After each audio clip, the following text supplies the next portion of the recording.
I'm Lori Schwartz, and I'm director of the IPG Emerging Media Lab, and I'm representing the Pro iPad.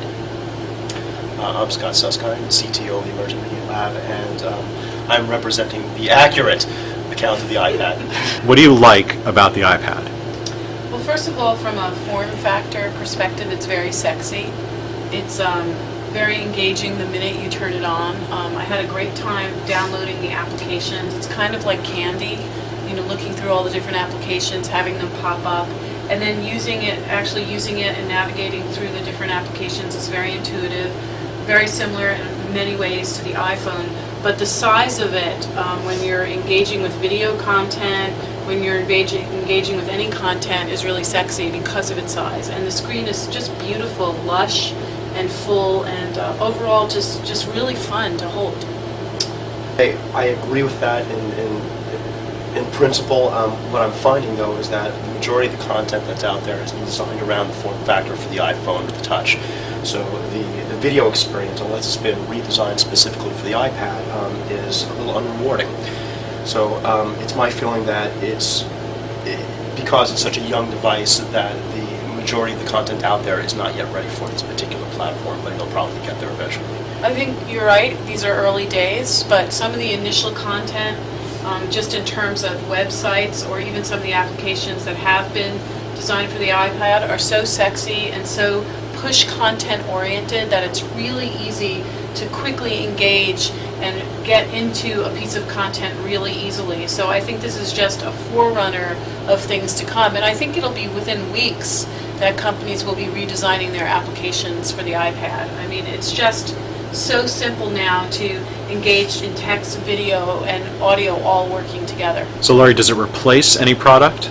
For me, I've been struggling with wanting to consume content at a much higher level on my iPod. I don't particularly like watching video on the tiny screen, nor do I like reading blogs on that tiny print. I have the Kindle, but I find the Kindle's navigation not intuitive, so right now it'll probably replace both my phone, which is a BlackBerry for reading blogs and other data-oriented content. It'll replace my iPod for watching video content, and it'll replace my notebook probably in travel environments for consuming the latest news and entertainment content. I would say that it's not really going to replace any devices. It might replace my desktop computer for solitaire, but for me it feels like it's a rather large iPod or an iTouch. I would say that if the battery life was a little bit longer, I would allow it to replace an e-reader device such as a Kindle, because I do like the fact that it's color, so I can consume high gloss or traditional high gloss content like magazines. But I don't really mind watching video content on the smaller form factor, and this feels a little bit horsey to me.